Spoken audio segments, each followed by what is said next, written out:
Hello guys, welcome back to my YouTube channel. 555 Angel Tarot Card Reading മലയാളത്തിലേക്ക് എല്ലാവർക്കും സ്വാഗതം.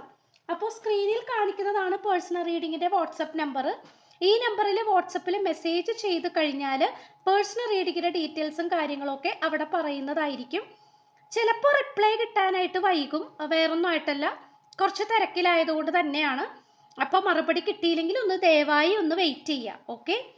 അപ്പോൾ വാട്സപ്പിൽ മെസ്സേജ് ചെയ്താൽ മതി, കോൾ ചെയ്യണ്ട. അപ്പോൾ നമുക്ക് ഇന്നത്തെ ടോപ്പിക്കിലേക്ക് പോകാം. അതിന് മുൻപായിട്ട് ചാനൽ ആദ്യമായിട്ടാണ് കാണുന്നതെങ്കിൽ ഉറപ്പായിട്ടും ഒന്ന് സബ്സ്ക്രൈബ് ചെയ്യുക. വീഡിയോ ഇഷ്ടപ്പെട്ടാൽ ലൈക്ക് ചെയ്യുക. അറിയാവുന്ന സ്പിരിച്വൽ ജേണി അങ്ങനെയൊക്കെ ഇഷ്ടപ്പെടുന്ന ആൾക്കാരിലേക്ക് ഒന്ന് ഷെയർ ചെയ്യുക. നിങ്ങളുടെ അഭിപ്രായങ്ങൾ കമൻറ്റ് ബോക്സിൽ പറയണം, ഓക്കെ? അപ്പോൾ നമുക്ക് ടോപ്പിക്കിലേക്ക് കടക്കാം. ഈ വ്യക്തി നിങ്ങൾക്ക് മുന്നിൽ മനസ്സ് തുറക്കുന്നു. എന്തിനു വേണ്ടി നമ്മൾ പിരിഞ്ഞു? നിങ്ങളോട് അബദ്ധത്തിൽ പറഞ്ഞു പോയ മൂർച്ചയേറിയ വാക്കുകൾ ഓർത്ത് ഈ വ്യക്തി ദുഃഖിക്കുന്നു, ഓക്കെ? അപ്പോൾ തീർച്ചയായിട്ടും ഈ വ്യക്തിയുടെ ഒരു കംപ്ലീറ്റ് എനർജിയാണ് നമ്മൾ ഇന്ന് നോക്കാനായിട്ട് പോകുന്നത്. അതുപോലെ തന്നെ ഒരു കംപ്ലീറ്റ് ആയിട്ടുള്ള എനർജി അവിടെ ഹിഡൻ ആയിട്ടുള്ള രഹസ്യമായിട്ടുള്ള കാര്യങ്ങൾ ഉണ്ടാകും. അങ്ങനെ ഏത് എനർജീസ് വേണമെങ്കിലും വരും, ഓക്കെ? അപ്പോൾ ആ ഒരു രീതിയിലാണ് നമ്മൾ ഇവിടെ എടുത്തിട്ടുള്ളത്. അപ്പോൾ 8 കാർഡ്സാണ് എടുത്തിട്ടുള്ളത്. അവസാനം കുറച്ച് ക്ലൂസും കൂടി എടുത്തിട്ട് റീഡിങ് വൈൻഡപ്പ് ചെയ്യുന്നതായിരിക്കും. അപ്പോൾ നമുക്ക് കംപ്ലീറ്റ് ആയിട്ട് നമുക്ക് ഇന്നത്തെ ആ ഒരു ഫസ്റ്റ് എനർജിയിലേക്ക് പോകാം. എന്താണ് യൂണിവേഴ്സ് നിങ്ങളോട് പറയാൻ ആഗ്രഹിക്കുന്നത് ഈ ഒരു റിലേഷൻഷിപ്പിൽ? ഓക്കെ, എന്താണ് യൂണിവേഴ്സ് നിങ്ങളോട്, ഈ റീഡിങ് കണ്ടുകൊണ്ടിരിക്കുന്ന നിങ്ങളോട് പറയുവാൻ ആഗ്രഹിക്കുന്നത്? നമുക്ക് നോക്കാം. This will be the first energy that we got today. Serendipity ആണ് കിട്ടിയിട്ടുള്ളത്. ആൻഡ് ഓൾസോ ഇവിടെ ഒരു ഫ്രീ അപ്പ് എനർജി, അതായത്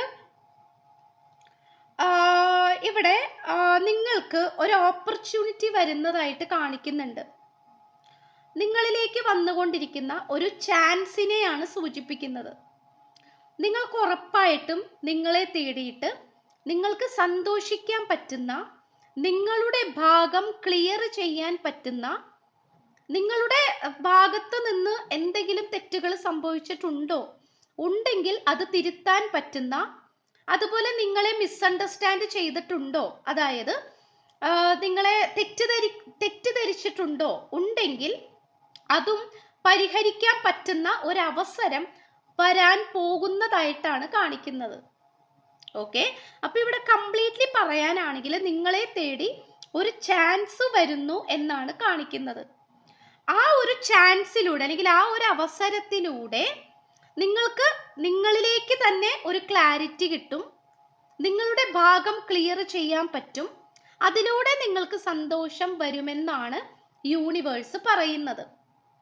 ഇപ്പോൾ നിങ്ങൾ കംപ്ലീറ്റ്ലി എന്താ പറയുക, ഒതുങ്ങിപ്പോയിട്ടുണ്ടാകാം, ഒറ്റപ്പെട്ടു പോയിട്ടുണ്ടാകാം. എന്ത് ചെയ്യണം എന്ന് പോലും, നിങ്ങളുടെ അവസ്ഥ പോലും പുറത്തുള്ള ഒരാളോട് പറയാൻ പറ്റുന്നില്ലായിരിക്കാം.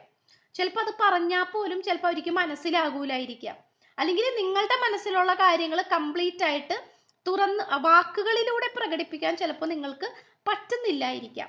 അപ്പോൾ കംപ്ലീറ്റ് ആയിട്ട് നിങ്ങൾ അടഞ്ഞു പോയിട്ടുള്ള അല്ലെങ്കിൽ ഒതുങ്ങിപ്പോയിട്ടുള്ള ഒരു സിറ്റുവേഷൻ ആയിട്ടാണ് കാണിക്കുന്നത്. പക്ഷെ ഇപ്പോഴായിരിക്കുന്ന ഈ ഒരു സിറ്റുവേഷനിൽ നിങ്ങൾ ഒതുങ്ങിപ്പോകേണ്ട ആവശ്യമില്ല, പ്രതീക്ഷകൾ കൈവിടേണ്ട ആവശ്യമില്ല. ഉറപ്പായിട്ടും നിങ്ങളെ തേടി അവസരം വരും എന്ന് തന്നെയാണ് കാണിക്കുന്നത്, ഓക്കെ? അപ്പൊ ഇവിടെ നമുക്ക് എടുത്തു പറയാനാണെങ്കിൽ അത്രയും ഒരു പോസിറ്റീവ് ആയിട്ടുള്ള എനർജീനെ തന്നെയാണ് സൂചിപ്പിക്കുന്നത്, ഓക്കെ? അപ്പൊ ഇവിടെ നിങ്ങൾക്ക് നിങ്ങളെ തേടി ഒരവസരം വരുന്നുണ്ട് എന്നുള്ളത് കാണിക്കുന്നു. ആൻഡ് ഓൾസോ ഈ ഒരു സെപ്പറേഷൻ പീരീഡിൽ, അതായത് നിങ്ങളുടെ പേഴ്സണുമായിട്ട് നിങ്ങൾ അകന്ന് നിൽക്കുന്ന ഒരു സിറ്റുവേഷനിലാണെങ്കിൽ ഈ ഒരു അവസ്ഥയിൽ നിങ്ങൾ എന്താണ് ചെയ്യേണ്ടത്? ഓക്കെ, നമുക്ക് നോക്കാം. ടൈം ഫോർ എ നാപ്പ് ആണ് പറഞ്ഞിട്ടുള്ളത്. നാപ്പിംഗ് എനർജിയാണ്, അതായത് ഇതൊരു നന്നായിട്ട് ഉറങ്ങാനാണ് പറയുന്നത്. കാരണം ഇവിടെ ഉറപ്പായിട്ടും പലവരുടെയും ഉറക്കം നഷ്ടപ്പെട്ടിട്ടുള്ള ഒരു സിറ്റുവേഷൻ ആയിട്ട് കാണിക്കുന്നു. മനസ്സിനൊരു സമാധാനം, സ്വസ്ഥതയില്ല. കണ്ണടച്ചു കഴിഞ്ഞാൽ എന്തോ ആരോ കൊല്ലാൻ വരുന്നത് പോലെയോ അല്ലെങ്കിൽ ഭയങ്കര കഴിഞ്ഞു പോയ ഒരു നെഗറ്റീവായിട്ടുള്ള കാര്യങ്ങൾ മാത്രം നിങ്ങളുടെ മനസ്സിലേക്ക് ഇങ്ങനെ വന്നുകൊണ്ടിരിക്കുകയാണ്. അപ്പോൾ ആ സിറ്റുവേഷൻസ് ഒക്കെ ഉള്ള ആൾക്കാരാണെങ്കിൽ സ്ലീപ്പിംഗ് ടാബ്ലറ്റ്സ് കഴിക്കുന്നവരുണ്ടാകാം, ഡിപ്രഷൻ, ആങ്സൈറ്റി, അല്ലെങ്കിൽ ഭയങ്കരമായിട്ടുള്ള പേടി, ഓക്കെ, ഉറക്കമില്ലായ്മ, ഇതൊക്കെയാണ്. അപ്പോൾ കംപ്ലീറ്റ്ലി അതെല്ലാം മാറ്റി വെച്ചിട്ട് ഉറങ്ങാനായിട്ട് പറയുന്നുണ്ട്. ഉറങ്ങാൻ വേണ്ടിയിട്ട് നിങ്ങൾക്ക് ഉറക്കത്തിൻ്റെ നല്ലൊരു ഉറക്കം കിട്ടാൻ വേണ്ടിയിട്ടുള്ള എന്തെങ്കിലും എക്സസൈസോ അല്ലെങ്കിൽ ബ്രീത്തിങ് എക്സസൈസ് അല്ലെങ്കിൽ യോഗ പൊസിഷൻസ് അല്ലെങ്കിൽ മെഡിറ്റേഷൻ, ഇങ്ങനെയുള്ള കാര്യങ്ങൾ, അഫർമേഷൻസ്, ഇങ്ങനെയുള്ള കാര്യങ്ങൾ പ്രാക്ടീസ് ചെയ്യാവുന്നതാണ്. ഓക്കെ, അല്ലെങ്കിൽ വഴിപാടുകളോ അങ്ങനെ നിങ്ങൾക്ക് കംഫർട്ടബിൾ ആയിട്ടുള്ള സ്പിരിച്വൽ പരമായിട്ടുള്ള കാര്യങ്ങൾ എന്താണോ അത് നിങ്ങൾക്ക് ചെയ്യാവുന്നതാണ്. കാരണം നിങ്ങളത് കംപ്ലീറ്റ് ആയിട്ട് ചെയ്യണം എന്ന് തന്നെ കാണിക്കുന്നു. ദിസ് ഈസ് ബിക്കോസ് നിങ്ങൾക്ക് ഈ ഒരു സമയത്ത് നല്ല രീതിയിലുള്ള റെസ്റ്റും ഉറക്കവും വേണ്ട സാഹചര്യമായിട്ടാണ് കാണിക്കുന്നത്. ഓക്കെ, അപ്പോൾ ഉറപ്പായിട്ടും നന്നായിട്ട് ഉറങ്ങുക, നന്നായിട്ട് റെസ്റ്റ് എടുക്കാനാണ് പറയുന്നത്. ഇപ്പൊ ജോലിക്ക് പോകുന്ന ആൾക്കാരാണെങ്കിൽ ജോലിക്ക് പോകാതെ ഇപ്പൊ വേറെ വഴിയില്ല. ജോലിക്ക് പോയി കഴിഞ്ഞു വന്നിട്ട് ജോലിക്ക് പോകുമ്പോഴാണെങ്കിൽ പോലും അനാവശ്യമായിട്ടുള്ള വർത്താനങ്ങൾ, ചർച്ചകൾ, അതിൻ്റെ ആവശ്യം ഇല്ല.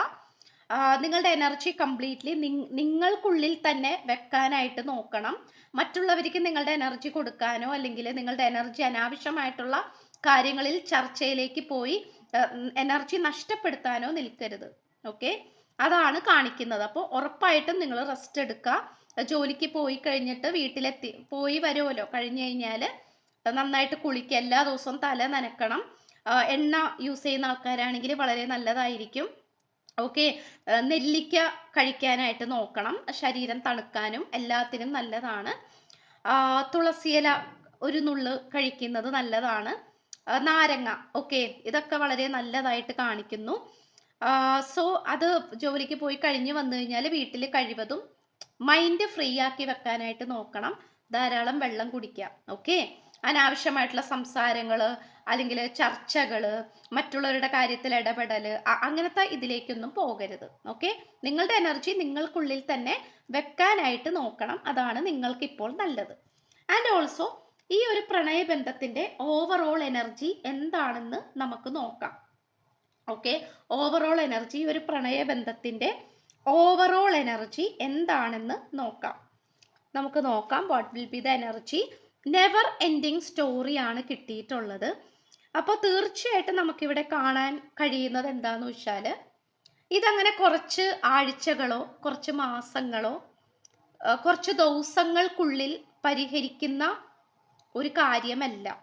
ഓക്കെ, അതായത് പരിഹരിക്കുന്ന എന്നല്ല, അത് തീർന്നു പോകുന്ന ഒരു ലവ് സ്റ്റോറി അല്ല, നെവർ എൻഡിങ് ലവ് സ്റ്റോറിയാണ്. തീർച്ചയായിട്ടും ഇവിടെ പാസ്റ്റ് ലൈഫ് കണക്ഷൻ കാണിക്കുന്നു. അതുപോലെ നിങ്ങളുടെ ജീവിതത്തിലെ മുഴുവനും വിശ്വാസങ്ങൾ, ചിലപ്പോൾ അത് അന്ധവിശ്വാസങ്ങളായിരിക്കാം അല്ലെങ്കിൽ കണക്ക് കൂട്ടലുകളായിരിക്കാം. നമുക്ക് ഓരോ വ്യക്തികൾക്കും നമ്മളുടെ ജീവിതത്തിനോട് നമുക്കൊരു കണക്ക് കൂട്ടലുകൾ ഉണ്ടാകും അല്ലേ. ഇങ്ങനെ ആയിരിക്കണം, ഇങ്ങനെ പോകണം, ഇങ്ങനെയായിരിക്കും രീതി, ഇങ്ങനത്തെ രീതി ആയിരിക്കും, ഇങ്ങനെയൊക്കെ പല കണക്ക് കൂട്ടലുകൾ നമുക്കുണ്ടാവും.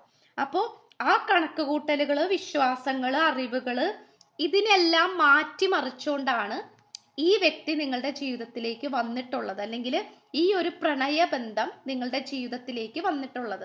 ഇപ്പൊ നിങ്ങൾക്ക് ഒരു 45 വയസ്സായ അല്ലെങ്കിൽ ഒരു 35 വയസ്സിന് മുകളിലുള്ള ഒരു വ്യക്തിയാണ് നിങ്ങളെങ്കിൽ ഇപ്പൊ നിങ്ങൾ വിചാരിക്കുന്നത് ഇനി എനിക്ക് റിലേഷൻഷിപ്പ് ഒന്നും ഉണ്ടാവില്ല, അല്ലെങ്കിൽ എനിക്ക് ഇനി ഒരു കമ്മിറ്റ്മെന്റ് കിട്ടില്ല, സോ ഒറ്റയ്ക്ക് ജീവിക്കാം, അല്ലെങ്കിൽ സന്യാസ ജീവിതം അങ്ങനെ പോകാം, അങ്ങനെ ആയിരിക്കാം നിങ്ങൾ വിചാരിക്കുന്നതെങ്കിൽ ഒട്ടും പ്രതീക്ഷിക്കാതെയാണ് നിങ്ങളുടെ വിശ്വാസങ്ങളെയും എല്ലാത്തിനെയും മാറ്റിമറിച്ചുകൊണ്ടാണ് ഈ ഒരു കണക്ഷൻ നിങ്ങളിലേക്ക് വരുന്നത്. അതിപ്പോൾ ഞാൻ ജസ്റ്റ് ആ ഒരു ഏജ് പറഞ്ഞു എന്ന് മാത്രം. അല്ലാതെ ആണെങ്കിലും ഇപ്പോൾ 20 to 30 ആ ഒരു ഏജിന് ഇടയിലുള്ളവരാണെങ്കിലും മേ ബി നിങ്ങൾ കരിയറിൽ മാത്രം കോൺസെൻട്രേഷൻ ചെയ്ത് മുന്നോട്ട് പോകുന്ന വ്യക്തികളായിരിക്കാം, അല്ലെങ്കിൽ ജീവിതത്തിലേ കല്യാണം വേണ്ട, പ്രണയം വേണ്ട, ആ ഒരു മെന്റാലിറ്റിയിൽ പോയിരുന്ന ആൾക്കാരായിരിക്കാം. പക്ഷെ നിങ്ങളുടെ എന്തായാലും കണക്കുകൂട്ടല്, തീരുമാനങ്ങൾ ഇതെല്ലാം മാറ്റിമറിച്ചുകൊണ്ടാണ് ഈ ഒരു റിലേഷൻഷിപ്പ് നിങ്ങളിലേക്ക് വന്നിട്ടുള്ളത്. ഓക്കെ, അത് മാത്രമല്ല ഈ ബന്ധത്തിന്റെ സ്പെഷ്യാലിറ്റി എന്ന് പറയുന്നത് ഒരുപാട് സസ്പെൻസ് ഒളിഞ്ഞു കിടക്കുന്ന ഒരു കണക്ഷനും കൂടിയായിട്ട് കാണിക്കുന്നു. സസ്പെൻസ് ഒരുപാട് ഒളിഞ്ഞു കിടക്കുന്നുണ്ട്. കാരണം സസ്പെൻസ് ആയിട്ടുള്ള കാര്യങ്ങളാണ് ഏറ്റവും കൂടുതൽ. അത് ചിലപ്പോൾ ഇതിനോടകം ഇപ്പൊ എന്തെങ്കിലും ഒരു സെപ്പറേഷൻ പീരീഡ് വരുമ്പോൾ നിങ്ങൾ വിചാരിക്കും ഈ കണക്ഷൻ നിന്നു, ഇനി ഈ കണക്ഷൻ ഒരു പുതിയ തുടക്കമില്ല എന്ന് വിചാരിച്ചിരിക്കുമ്പോഴായിരിക്കും ലൈക്ക് നിങ്ങളുടെ ജീവിതത്തിലേക്ക് ഈ പേഴ്സൺ വീണ്ടും വരുന്നത്. ഓക്കെ, അപ്പോൾ every ending there is A restart. എല്ലാ അവസാനത്തിലും അവിടെ ഒരു പുതിയ തുടക്കം പിറ്റേ ദിവസം തന്നെ ഉണ്ടാവുകയാണ്. അപ്പൊ അതുകൊണ്ട് തീർച്ചയായിട്ടും ഇതൊരു സസ്പെൻസ് ആയിട്ടുള്ള ഒരു എനർജിയാണ്. പലവരും മുജ്ജന്മ ബന്ധത്തിലുള്ള ആൾക്കാരായിട്ട് മുജ്ജന്മ ബന്ധം ആയിട്ട് കാണിക്കുന്നു. Twin flame connections are here. Okay, അതാണ് എനിക്ക് ഇവിടെ ഏറ്റവും കൂടുതൽ പറയാൻ പറ്റുന്നത്. Twin flame and past life, ഇതാണ് നമുക്ക് കിട്ടിയിട്ടുള്ളത്. അപ്പൊ ഈ ഒരു ലവിന്റെ ഒരു ഓവറോൾ എനർജി നമ്മൾ നോക്കി വരുമ്പോൾ ഇറ്റ്സ് ഓൾ അബൌട്ട് കംപ്ലീറ്റ്ലി ഒരു സസ്പെൻസ് ആയിട്ടുള്ള, അല്ലെങ്കിൽ ഒരു ഒട്ടും തന്നെ സ്റ്റോപ്പ് ചെയ്യാൻ പറ്റാത്ത ഒരു എനർജി ആയിട്ടാണ് കാണിക്കുന്നത്. ഓക്കെ, അത് നിങ്ങൾ എത്രത്തോളം ഇതിൽ നിന്ന് പുറത്തേക്ക് കടക്കണം എന്ന് വിചാരിച്ചാൽ പോലും ഒരുപക്ഷെ അത്രയും സാധിക്കില്ല. ഓക്കെ, നിങ്ങൾ വിചാരിക്കും ഓരോ സെപ്പറേഷൻ വരുമ്പോൾ ഇത് നിന്നു, ഇത് അവസാനിച്ചു, ഇതോടുകൂടി നിന്നു, കഴിഞ്ഞു എന്നൊക്കെ വിചാരിച്ചിരിക്കുന്ന സമയത്തായിരിക്കും ഒട്ടും എക്സ്പെക്ട് ചെയ്യാത്ത രീതിയിൽ ഈ പേഴ്സണായിട്ട് നിങ്ങൾ വീണ്ടും കണക്ഷനിലേക്ക് വരുന്നത്. ഓക്കെ, ഇനി ഇപ്പോൾ നിങ്ങൾ ശ്രദ്ധിക്കേണ്ട കാര്യങ്ങൾ എന്തൊക്കെയാണ് എന്നുള്ളത് നമുക്ക് നോക്കാം. നിങ്ങളും അതുപോലെ ഈ പേഴ്സണും. യെസ്, റീജനറേഷൻ ആണ്. അപ്പോൾ ഉറപ്പായിട്ടും ഇവിടെ ഒരു പുതിയ തുടക്കമുണ്ട്. ഒരിക്കലും ഇപ്പോഴായിരിക്കുന്ന സാഹചര്യത്തെ കുറിച്ച് നിങ്ങൾ ഓർക്കേണ്ട ആവശ്യമില്ല. ഓക്കെ, നിങ്ങൾ അതിനെക്കുറിച്ച് ഓർത്ത് ഒരുപാട് ഒരു കോംപ്ലിക്കേറ്റഡ് ആകുന്ന സ്ഥിതിയിലേക്കൊന്നും പോകേണ്ട ആവശ്യമില്ല. മനസ്സിലായോ? കാരണം ഇവിടെ ഒരു പുതിയ തുടക്കം ഉറപ്പായിട്ടും കാണിക്കുന്നുണ്ട്. ഓക്കെ, പുതിയ തുടക്കം ഉറപ്പായിട്ടും കാണിക്കുന്നുണ്ട്. അത് ഒരിക്കലും അത് എന്താ പറയുക, കാരണം ഇവിടെ കംപ്ലീറ്റ്ലി കത്തിച്ചാമ്പലായിരിക്കുന്ന ഒരു സിറ്റുവേഷൻ ആയിട്ടാണ് കാണിക്കുന്നത്. ഓക്കെ, പക്ഷെ ആ ചാമ്പലായിട്ട് ആ തീ പിടിച്ച് കംപ്ലീറ്റ്ലി കത്തിക്കരിഞ്ഞ് നശിഞ്ഞ് ഇരിക്കുന്ന സമയത്തും അവിടെ എന്താണ് ഒരു പുഷ്പിച്ച് അല്ലെങ്കിൽ പുതിയ തുടക്കങ്ങൾ വന്നുകൊണ്ടിരിക്കുകയാണ്. അപ്പൊ അതാണ് നമുക്കിവിടെ കാണാൻ പറ്റുന്നത്. അപ്പൊ എത്രത്തോളം കെട്ടുപോയാലും എത്രത്തോളം നശിഞ്ഞു പോയാലും അവിടെ ഒരു റീജനറേഷൻ, ഒരു പുനർജന്മം നമുക്കിവിടെ കാണാൻ പറ്റുന്നുണ്ട്. അപ്പൊ ഇവിടെ ക്ഷീണം, തളർച്ച, ഇത് നിങ്ങളുടെ സ്പിരിച്വൽ ജേണിയുടെ ഭാഗമായിട്ട് ചിലപ്പോൾ നിങ്ങൾക്കോ ചിലപ്പോൾ നിങ്ങളുടെ പേഴ്സണി മാത്രമായിരിക്കും, അല്ലെങ്കിൽ ചിലപ്പോൾ നിങ്ങൾക്ക് മാത്രമായിരിക്കും, അല്ലെങ്കിൽ രണ്ടുപേർക്കും അങ്ങനെ ആയിരിക്കാം. വളരെയധികം ക്ഷീണം, തളർച്ച, അല്ലെങ്കിൽ ചില സമയത്ത് അമിതമായിട്ടുള്ള വിഷമം വരുന്നുണ്ട്, ചില സമയത്ത് അമിതമായിട്ടുള്ള സന്തോഷം. എന്തിനാ മനസ്സ് സന്തോഷിക്കുന്നതെന്ന് ചോദിച്ചാൽ അറിയില്ല. കുറേ വിഷമം വരുന്നുണ്ട്, കുറേ സന്തോഷവും വരുന്നുണ്ട്. ഓക്കെ, ചിലപ്പോൾ നിങ്ങൾ ഒറ്റപ്പെട്ടിരിക്കുന്നുണ്ടാകാം. ചിലപ്പോൾ എന്താ പറയുക, ഒറ്റയ്ക്കിരിക്കാനായിരിക്കാം നിങ്ങൾ ആഗ്രഹിക്കുന്നത്, ആരുമായിട്ട് സംസാരിക്കാൻ താല്പര്യമില്ലായിരിക്കാം. ഇങ്ങനത്തെ സിറ്റുവേഷൻസ് ഒക്കെ തന്നെ കാണിക്കുന്നുണ്ട്. കാരണം ഇതൊരു പ്രോസസ്സിങ് സ്റ്റേജ് ആയിട്ട് കാണിക്കുന്നു. അപ്പൊ അതുകൊണ്ട് തന്നെ നിങ്ങളിൽ നിന്നും ഒരുപാട് മാലിന്യമായിട്ടുള്ള കാര്യങ്ങൾ, അത് നിങ്ങളുടെ സോളിലും നിങ്ങളുടെ ചിന്തകളിലും ഒക്കെയുള്ള ഒരുപാട് മാലിന്യമായിട്ടുള്ള ടോക്സിക് ആയിട്ടുള്ള കാര്യങ്ങൾ പുറത്തേക്ക് പോകേണ്ടതായിട്ടുണ്ട്. അപ്പൊ അതിൻ്റെ ഒരു പ്രോസസ്സിങ്ങും കൂടിയാണ് നടന്നുകൊണ്ടിരിക്കുന്നത്. അപ്പൊ അതിൻ്റെ ഒരു ഭാഗമായിട്ട് ചിലപ്പോൾ ഒരുപാട് നിങ്ങൾ ചിരിക്കും, ആവശ്യം ഇല്ലാണ്ട്, കാരണമില്ലാണ്ട് ചിലപ്പോൾ ഒരുപാട് നിങ്ങൾ ചിരിക്കും, ചിലപ്പോൾ ഒരുപാട് നിങ്ങൾ കരയും, അല്ലെങ്കിൽ ഒരു ന്യൂട്രൽ ആയിട്ട് നിൽക്കും, അല്ലെങ്കിൽ ഒരുപാട് ചിന്തകൾ നിങ്ങളുടെ മനസ്സിലേക്ക് വരും. അപ്പൊ ചിന്തകളൊക്കെ വരുമ്പോൾ ഓൺ ദ സ്പോട്ടിൽ തന്നെ അതിൽ നിന്നും പുറത്തേക്ക് കടക്കാനായിട്ട് നോക്കണം. കാരണം നന്നായിട്ട് റെസ്റ്റ് എടുക്കുകയും വേണം. ഓക്കെ, അങ്ങനെയാണ് കാണിക്കുന്നത്. ബിക്കോസ് ആ ഒരു പ്രോസസ്സിംഗ് ആണ് കാണിക്കുന്നത്. ഇനി നിങ്ങൾ സ്നേഹിക്കുന്ന ഈ പേഴ്സന്റെ ഇപ്പോഴത്തെ അറ്റ്മോസ്ഫിയർ എന്താണ്, അതായത് ഈ വ്യക്തിക്ക് ചുറ്റിനുമുള്ള ആ ഒരു അന്തരീക്ഷം എന്താണ് എന്നുള്ളത് നമുക്ക് നോക്കാം. കംപ്ലീറ്റ്ലി നമുക്ക് കാണാൻ സാധിക്കുന്നത് നോ പ്ലേസ് ലൈക്ക് ഹോം എന്നാണ്. അപ്പോൾ ഉറപ്പായിട്ടും ഈ പേഴ്സൺ വീട്ടിൽ തന്നെ ചുരുണ്ടു കൂടുന്നതായിട്ടാണ് കാണിക്കുന്നത്. വീട് മാത്രം മതി, അല്ലെങ്കിൽ വീടിന്റെ എനർജി മാത്രമാണ് ഇപ്പോൾ ഈ പേഴ്സന് കുറച്ചും കൂടി കണക്റ്റ് ആയിട്ട് തോന്നിക്കുന്നത്. വീട് മാത്രം, അല്ലെങ്കിൽ വീട് മാത്രം പറ്റുള്ളൂ, അല്ലെങ്കിൽ അതാണ് ഏറ്റവും കംഫർട്ടബിൾ എന്നുള്ളൊരു ലെവലിലേക്ക് ഈ പേഴ്സന് തോന്നിക്കുന്നത്. അപ്പോൾ എന്താണെന്ന് വെച്ച് കഴിഞ്ഞാൽ ഉറപ്പായിട്ടും ഇത് നോ പ്ലേസ് ലൈക്ക് ഹോം എന്നാണ്. അപ്പോൾ വീട്ടിൽ തന്നെ ചുരുണ്ടു കൂടാനും, അല്ലെങ്കിൽ വീടായിട്ട് ബന്ധപ്പെട്ട് അവിടെ ചുറ്റിക്കറങ്ങി നിൽക്കാനും, അല്ലെങ്കിൽ വീട്ടിൻ്റെ ഉള്ളിൽ തന്നെ സ്പെൻഡ് ചെയ്യാനാണ് ഈ പേഴ്സൺ ഏറ്റവും കൂടുതൽ ആഗ്രഹിച്ചുകൊണ്ടിരിക്കുന്നത്. ബിക്കോസ് അതാണ് ഈ പേഴ്സണ് മറ്റുള്ളവരോട് സംസാരിക്കാനോ മറ്റുള്ളവരായിട്ട് ഡീല് ചെയ്യാനോ എന്തുകൊണ്ടോ ഈ വ്യക്തിക്ക് ഒരു കോൺഫിഡൻസ് കുറവ് വന്നിട്ടുണ്ട്. ചിലപ്പോൾ ഒരു മടിയില്ലാണ്ട് എല്ലാവരുമായിട്ടൊക്കെ സംസാരിക്കുന്ന ഒരു വ്യക്തിയായിരിക്കാം ഈ പേഴ്സൺ. പക്ഷേ ഇപ്പം എന്തുകൊണ്ടോ മറ്റുള്ളവരായിട്ട് ഡീൽ ചെയ്യാനോ തുറന്ന് സംസാരിക്കാനോ ഒന്നും അത്രയ്ക്ക് അങ്ങോട്ട് താല്പര്യമില്ല, കോൺഫിഡൻസ് ഇല്ല. അങ്ങനത്തെ ഒരു സിറ്റുവേഷനിലായിട്ടാണ് കാണിക്കുന്നത്. ഓക്കെ, അപ്പം അതാണ് നമുക്കിവിടെ കാണാനായിട്ട് പറ്റുന്നത്. അപ്പം അതുകൊണ്ട് ഈ പേഴ്സൺ കൂടുതലും ഒറ്റയ്ക്ക് ഇരിക്കുന്നതായിട്ടാണ് കാണിക്കുന്നത്. ന്യൂ മൂൺ എനർജിയാണ്, എനർജി വരുന്നതേ ഉള്ളൂ. അത്രയ്ക്ക് അങ്ങോട്ട് എനർജി ഇല്ലാത്ത ഒരു സിറ്റുവേഷനിലായിട്ടാണ് കാണിക്കുന്നത്. ഇനി നെക്സ്റ്റ് നോക്കാനാണെങ്കിൽ അടുത്ത 2 ആഴ്ചക്കുള്ളിൽ എന്താണ് നിങ്ങളുടെ അടുത്തേക്ക് വരാൻ പോകുന്ന ഒരു കാര്യം ഈ ഒരു റിലേഷൻഷിപ്പിൽ നിന്നും. Yes, it's all about the mask, truth B told എന്നാണ് കിട്ടിയിട്ടുള്ളത്. അപ്പം തീർച്ചയായിട്ടും ഇതൊരു ബാലൻസിങ് എനർജി ആണ്. ഓക്കെ, നമ്പർ 14 ആണ്. ആൻഡ് 7 × 2 14, 7 + 7 14, ആ ഒരു എനർജിയാണ് കിട്ടുന്നത്. സോ അതും ഒരു 2വിൻ്റെ എനർജി ആയിട്ടാണ്. ഉറപ്പായിട്ടും ഈ ഒരു എന്തോ ഒരു സത്യം പുറത്തേക്ക് വരാനുണ്ട്. ഇതിലൂടെ ഏതോ ഒരു പേഴ്സന്റെ മുഖം മൂടി അഴിഞ്ഞു വീഴുകയാണ്. അതാണ് നമുക്കിവിടെ ഏറ്റവും കൂടുതൽ കാണാൻ പറ്റുന്നത്. ഓക്കെ, അതായത് ഒട്ടും പ്രതീക്ഷിക്കാതെ ഒട്ടും വിചാരിക്കാത്തതുമായിട്ടുള്ള എന്തോ ഒരു സത്യം നിങ്ങളിലേക്ക് വരുന്നു. ഓക്കെ, അത് നമുക്ക് കംപ്ലീറ്റ് ആയിട്ട് കാണാൻ പറ്റുന്നുണ്ട്. അതൊരു സ്പോണ്ടേനിയസ് ആയിട്ടായിരിക്കും വരുന്നത്. ചിലപ്പോൾ ഒരു ബോംബ് പൊട്ടിക്കുക അല്ലെങ്കിൽ ഗുണ്ട് പൊട്ടിക്കുക എന്നൊക്കെ പറയണ പോലെ അത് നിങ്ങളെ കംപ്ലീറ്റ്ലി ഞെട്ടിക്കുന്ന ഒരു കാര്യവും കൂടി ആയിരിക്കും. ചിലപ്പോൾ അത് നിങ്ങൾ ഒട്ടും പ്രതീക്ഷിക്കാത്ത കാര്യവുമായിരിക്കും, അല്ലെങ്കിൽ നിങ്ങളുടെ ഓൾറെഡി നിങ്ങളുടെ മനസ്സിലുള്ള കാര്യമായിരിക്കും. പക്ഷെ നിങ്ങൾ വിചാരിക്കുന്നത് അതൊരിക്കലും പുറത്തേക്ക് വരില്ല, അല്ലെങ്കിൽ അതൊരിക്കലും പുറന്തള്ളപ്പെടില്ല, അല്ലെങ്കിൽ മറ്റുള്ളവരുടെ മുന്നിലേക്ക് അത് വരില്ല. അങ്ങനെ വിചാരിക്കുന്ന എന്തെങ്കിലും കാര്യം ആയിരിക്കാം. അപ്പം നിങ്ങളെ സംബന്ധിച്ചിടത്തോളം ഭയങ്കര ഒരു എക്സൈറ്റ്മെൻ്റ് ആയിട്ട് കാണിക്കുന്നുണ്ട്. ഓക്കെ, അപ്പം ഈ ഒരു റിലേഷൻഷിപ്പിൽ നിങ്ങളെ തേടി 2 ആഴ്ചക്കുള്ളിൽ ഒരു സത്യം വരുന്നുണ്ട്. അത് ഒട്ടും പ്രതീക്ഷിക്കാത്തയും ഒട്ടും വിചാരിക്കാത്ത ആ ഒരു വ്യക്തിയിൽ നിന്നോ അല്ലെങ്കിൽ ഒരു സാഹചര്യത്തിൽ നിന്നോ ആയിരിക്കാം ആ ഒരു സത്യം നിങ്ങൾക്ക് മുന്നിൽ വെളിപ്പെടുന്നത്. ഓക്കെ, എന്തായാലും ഒരു സത്യമാണ്. അത് വളരെയധികം ഒരു കള്ളമായിട്ട് മൂടപ്പെട്ടിരിക്കുന്ന ഒരു കാര്യമാണ്. അതാണ് ആ ഒരു സത്യത്തിലേക്ക് വരുന്നത്. ഓക്കെ, അതാണ് നമുക്ക് ലഭിച്ചിട്ടുള്ളത്. സോ ട്രൂത്ത് ബി ടോൾഡ് ആണ് കിട്ടിയിട്ടുള്ളത്. ദെൻ പിന്നെ പറയാനാണെങ്കിൽ ഈ വ്യക്തിയുടെ ഭാഗത്ത് നിന്ന് എന്തെങ്കിലും നിങ്ങൾക്ക് പ്രതീക്ഷിക്കാമോ, അതാണ് നോക്കിയിട്ടുള്ളത്. എഗെയിൻ ദ ബാലൻസിങ് ഒരു ഇംബാലൻസിങ് എനർജിയാണ്. അതായത് 4:8 ആണ്. 4 ഒരു വശത്ത്, മറ്റേ വശത്ത് 8 ആണ്. സോ അതൊരു ഇംബാലൻസിങ് എനർജീനെ സൂചിപ്പിക്കുന്നു. പോയിസ്ഡ് ആണ്. ഈ വ്യക്തി സെൽഫ് കൺട്രോൾ ആയിട്ടിരിക്കാൻ ശ്രമിക്കുകയാണ്.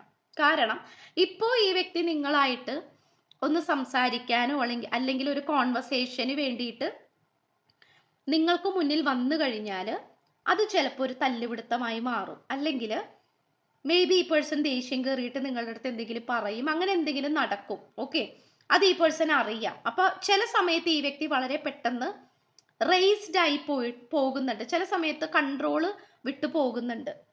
മനസ്സിലായോ? അപ്പോൾ അതുകൊണ്ട് ഈ പേഴ്സൺ ഈ നോ കോണ്ടാക്ട് തന്നെ മുന്നോട്ട് പോകുന്നതായിട്ടാണ് കാണിക്കുന്നത്. അതായത് വളരെ പെട്ടെന്ന് തന്നെ നിങ്ങളുടെ അടുത്തേക്ക് വന്നിട്ട് സംസാരിക്കാനോ അല്ലെങ്കിൽ അതിന് വേണ്ടിയിട്ട് നിൽക്കുന്നില്ല.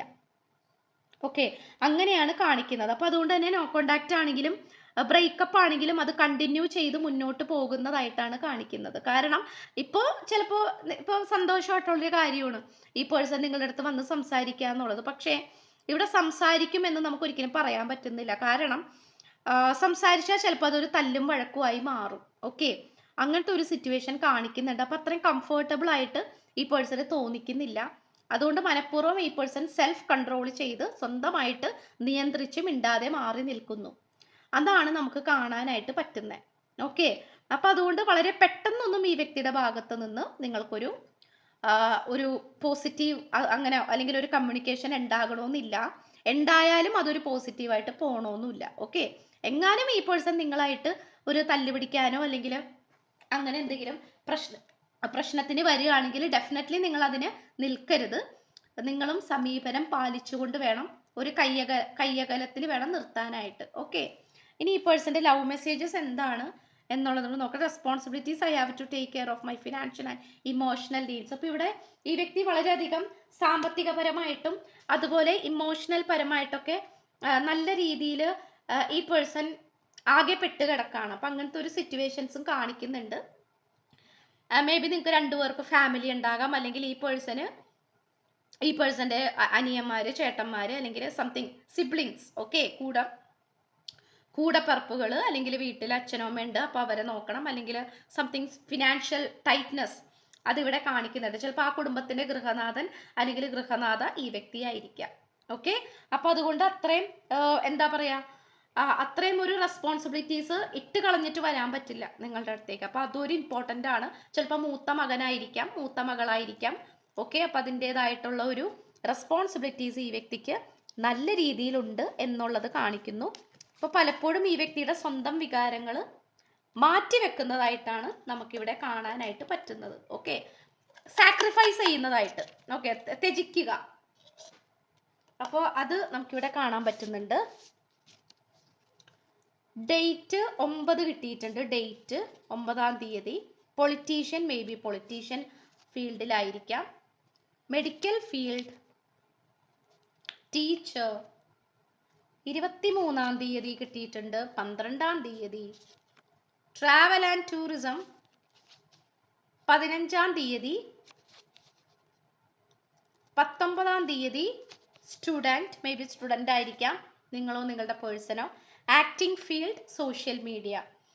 ഇത്രയാണ് നമുക്ക് ലഭിച്ചിട്ടുള്ളത്. അപ്പോൾ ചാനൽ ആദ്യമായിട്ടാണ് കാണുന്നതെങ്കിൽ ഉറപ്പായിട്ട് സബ്സ്ക്രൈബ് ചെയ്യുക. വീഡിയോ ഇഷ്ടപ്പെട്ടാൽ ലൈക്ക് ചെയ്യുക, ഷെയർ ചെയ്യുക, സപ്പോർട്ട് ചെയ്യുക, കമൻറ്റ് ചെയ്യുക. സോ പുതിയൊരു വീഡിയോ ആയിട്ട് വരുമ്പോഴത്തേക്കും ബൈ.